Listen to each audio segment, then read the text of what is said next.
직원분들의 입장에서는 견딜 만큼 견디고 정말 최악의 경우에는 나가거나 잘리거나 선택지가 있단 말이에요. 근데 대표자는 선택지라는 게 없죠. 인생을 나가는 거죠.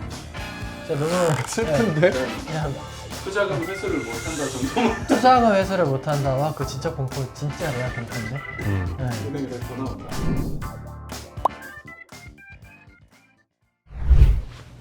하나, 둘. 안녕하세요. 안녕하세요. 닥터수근입니다. 조금은 닥터수근이 아니지 아, 않나요? 일단 들어왔으면 깔아야죠. 나 아까 미용실 갔을 때도 명함이 임수근 2였어. 이거 가스라이팅 아닌가요 이거? 남 원장님의 존재감을 늘려가는 거 이제 남 원장님이 잘 하실 거라고 생각합니다. 벌써 병원이 들썩들썩해요. 벌렁벌렁해요. 병원이 벌렁벌렁하면 뭐죠? 네, 우리 SG 정신과에 새롭게 1월부터 진료를 시작하시게 된 새로 와주신 남유민 원장님, 간단하게 자기소개 한번. 안녕하세요. SG 정신건강의학과에서 우리 닥터 수근님과 함께 환자분들을 진료하게 된 정신과 전문의 남윤민이라고 합니다. 저랑 군의관 생활 생활을 같이 맞아요. 했던 맞습니다. 네, 원장님인데 그때 이제 군의관 때 뭐 열심히 소개팅 하셨었잖아요. 네? 아닌가? 저는 그런 건 생각이 안 나고 같이 양꼬치에 맥주 마셨던 기억만 납니다. 맞아요. 재밌게 놀았죠.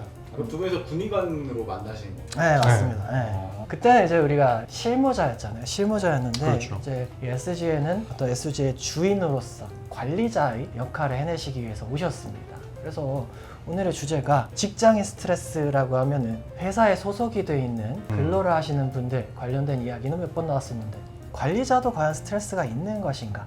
그 부분을 오늘 한번 이야기를 나눠보려고 해요. 저는 이제 원장으로 근무를 한 지가 좀 됐으니까. 어떤 스트레스가 있으셨어요? 저요? 제가 많은 걸 들었는데 아니 저는 이제 임수근 원장님이 잘 닦아놓으신 길에 이제 숟가락을 얹은 건데 임수근 원장님은 정말 처음부터 하나하나 다 읽어내신 아이고. 과정이 있잖아요. 아이고야. 누구보다 잘 아실 것 같기도 한데 제가 겪었었던 그 일들을 궁금해하시는 거죠. 오늘 한가하세요? 끝이 안 날 수도 있을 것 같아요. 관리자가 받을 수 있는 직장 스트레스라고 한다면 그쵸? 역할의 변화 때문에 내가 어느 정도까지 책임을 지고 내가 이걸 해내야 되는 것인가.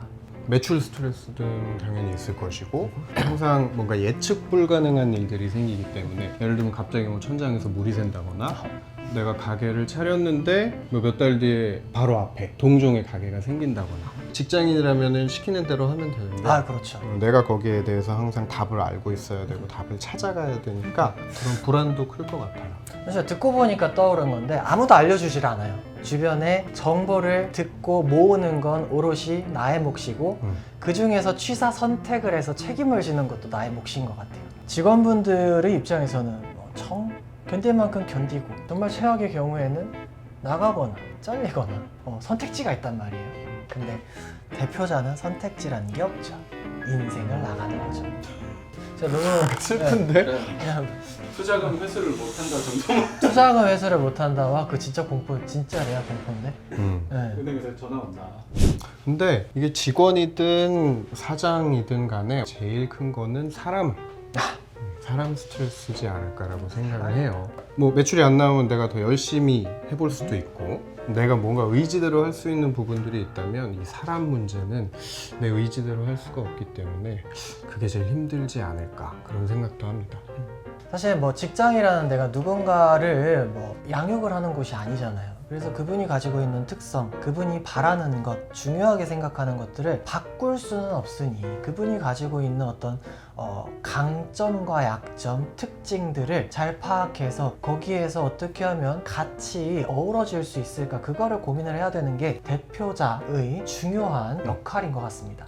그런 이제 직원들 간의 관계도 조율을 해야 되고 뭐 갑자기 나가게 되는 친구들 중에 그 원장님도 그런 경우 있다고 하지 않으셨어요? 그러면 요즘 뭐 카드 포스기 내가 찍고 뭐 전화 받고 다 하는 거죠. 그래서 저는 사장님들도 사람 스트레스가 크지 않을까. 그래서 SG는 직원이 몇 명 없어요. 사람을 없애면 사람 스트레스도 없다. 가장 대표적인 사장님들의 스트레스는 아무래도 그게 아니에요. 진상들. 진상. 저희는 언제나 경찰을 불렀던 것 같아요. 아니. 공권력. 결국에는 그거죠. 일관되게 반응을 한다. 직원분들이 안 된다는 것을 이야기를 먼저 말씀을 하셨는데 거기에서 더 나가서 이제 대표자를 찾는 거잖아요. 대표자가 나가서도 우리 직원분들이 따르고 있는 직장 내의 어떤 원칙을 거기에 힘을 더 실을 필요가 있고 안 된다는 것, 되는 것을 명확하게 하는 것, 그리고 기왕 대표자가 나갔으면 좀 그분의 답답한 어떤 감정적인 부분을 좀 들어드릴 수는 있는 것, 딱 거기까지. 네, 근데 아마 예외를 허용한 적은 없었던 것 같아요. 단호하십니다. 일단 저는 뭐 원성이 올라가고 저한테 화를 내면 제 목소리가 더 크게 올라갔던 것 같아요. 그래요. 나는 근데 임 원장님이 화내는 거는 한 번도 본 적이 없어요. 우리 직원분들한테는 화냈던 적이 없어요. 진짜 제로입니다. 제로인데 물러서면 안 된다라는 그 방침이 있어서 단호할 때는 아주 단호했습니다. 딴 데서 안 되던 게 여기 왔을 때 이 원장님이 약간 이렇게 호로록 짭짭 해볼까 이렇게 해가지고 제가 봤을 때는 진상은 크게 두 종류가 있는 것 같아요. 한 종류는 그야말로 진상을 부리려고 오는 진상 손님들이 분명히 있습니다. 생각보다 많아요. 나는 오늘 여기서 화를 내고 갈 거야. 그러니까 그런 경우에는 사장님한테 화가 났다기보다는 나는 화가 여기까지 나 있었는데 그 한 방울 때문에 난 당신한테 화를 내는 것 뿐이거든요.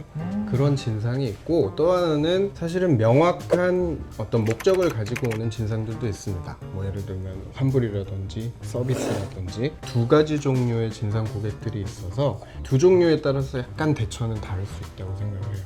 진상학을 전공하신 줄 알았어요. 이렇게 하나 제가 진상은 아니에요. 네, 원, 많이 투 당해보신 건가요? 아니면 어떻게 이렇게 잘 알지? 이 진상 고객을 대처하는 거는 약간 육아랑도 비슷한 것 같아요. 장난감 사달라고 마트에서 들어누워서 때를 쓸 때가 있잖아요. 그럴 때는 어떻게 해야 되죠?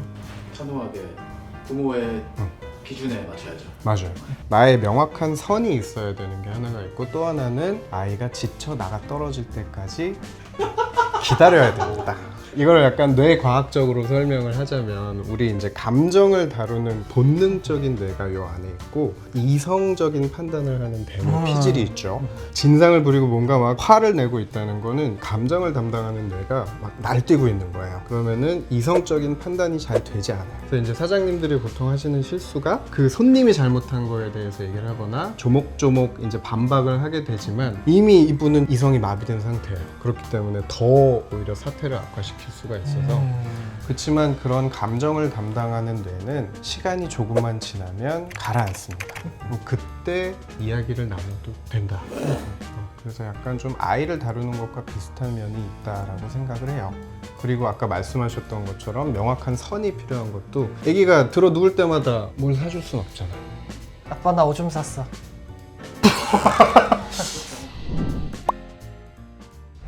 대처를 한다고 해도 스트레스는 여전히 받을 거 아니에요? 그럼 그거를 좀 어떻게 좀 다스릴 수 있는 정신의학적인 방법이 없을까? 진료 시간에도 많이 말씀을 드리는 건데 그 스트레스 요소로부터 일단 물리적으로 차단이 되는 게 중요합니다.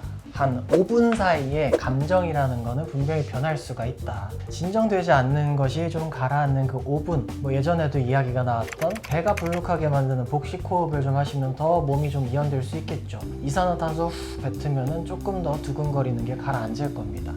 결국에 사람들 때문에 좀 놀라게 되는 거잖아요. 내가 하는 말에 반론을 제기하지 않고 쭉 가만히 들어주고 그리고 약간 나를 반겨줄 수 있는 그런 반려동물들과의 시간도 이 사람들과의 사이에서 지친 마음을 상당 부분 위로를 해줄 수 있다라고 생각을 하고 있습니다. 친구들하고 얘기를 하는 것도 도움이 될 수 있겠네요.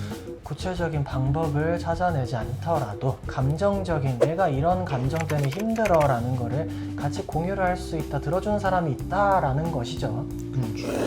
나 자신하고 일을 하는 나 자신을 조금은 분리해 놓을 필요가 있어요. 그게 물론 어렵고 잘 되지는 않는 거지만 내가 직장에서 욕을 먹고 손님한테 욕을 먹었더라도 그거는 나라는 사람한테 욕을 한 게 아니라 그 일을 하고 있는 나의 또 다른 한 면, 그 대상은 내가 욕을 먹은 거거든요. 그래서 내가 퇴근을 하고 나면은 거기에서 빠져나와서 나 자신으로 돌아오는 거. 이거는 쉽지는 않지만 연습을 통해서 할 수는 있습니다. 사람은 내가 아니더라도 그 자리에 있는 직원이라면 똑같이 그치. 했을 맞아요. 거야. 물론 그 직원이 막 이렇게 생긴 마동석이면 그렇게 못하겠지만 못했을 맞아요. 맞아요. 못했을 거예요. 응.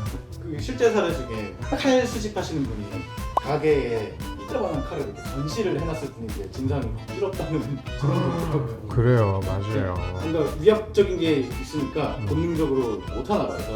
진료실에 무기 많잖아요. 스프레이도 있고. 의사들이 무서워. 칼잡이들이에요, 칼잡이. 우리 사장님들 그동안 이제 직장 스트레스에 대해서 이야기를 할 때는 이 근로자분들의 입장에서 많이 이야기가 나왔는데 우리 사장님들이 좀 소외감을 느끼셨을 수도 있을 것 같아요. 누군가가 방향을 잡아주지 않고 결정 내려주지 않는 상황에서 얼마나 외로우셨을까 생각을 합니다. 오늘 영상을 보시고 좀 위로를 받으셨으면 좋겠네요. 앞으로 저희 SG 의원 많이 또 사랑해 주시고 저희 남 원장님의 활약도 기대를 해주시기 바랍니다. 오늘 뭐 첫 촬영 어떠셨나요?